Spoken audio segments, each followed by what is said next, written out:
Hello everyone, welcome back to our channel Learn English with Raji.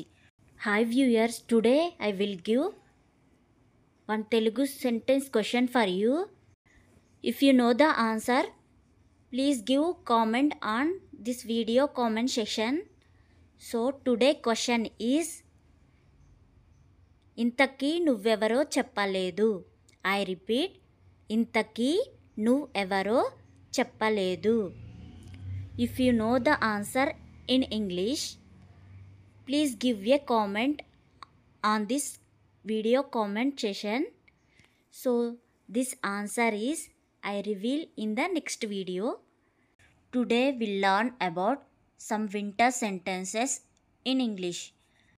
Let's start a video. శీతాకాలం ప్రారంభమైంది. శీతాకాలం ప్రారంభమైంది. Winter has set in. Winter has set in. శీతాకాలం means winter. Has set in అంటే ప్రారంభమైంది. ప్రారంభమైంది అంటే has set in or started.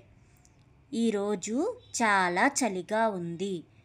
ఈరోజు చాలా చలిగా ఉంది. It's very cold today. It's very cold today. ఈరోజు అంటే టుడే.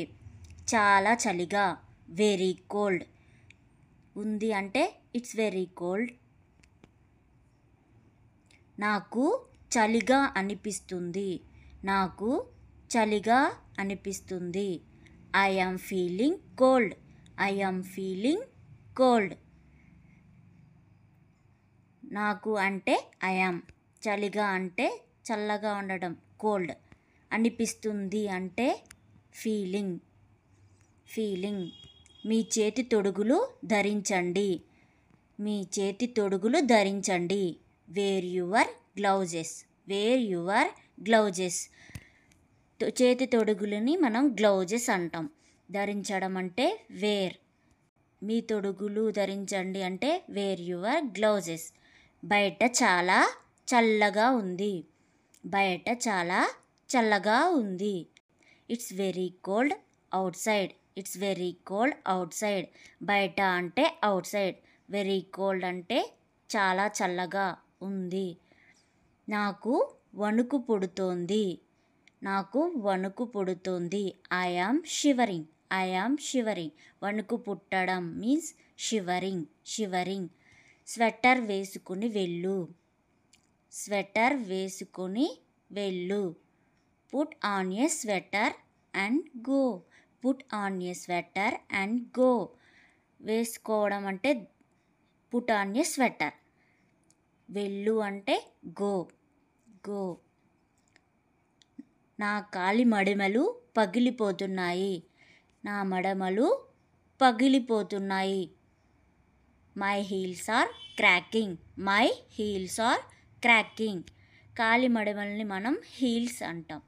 క్రాకింగ్ అంటే పగిలిపోవడం ఆర్ చాపింగ్ అంటారు.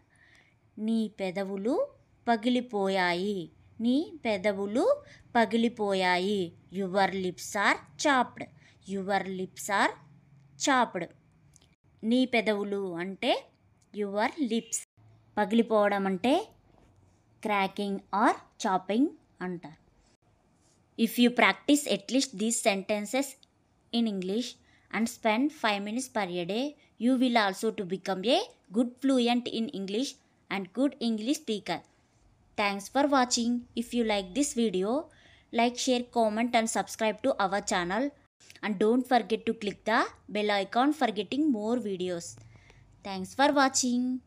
We will meet in the next video. See you soon. Until then, don't forget to practice.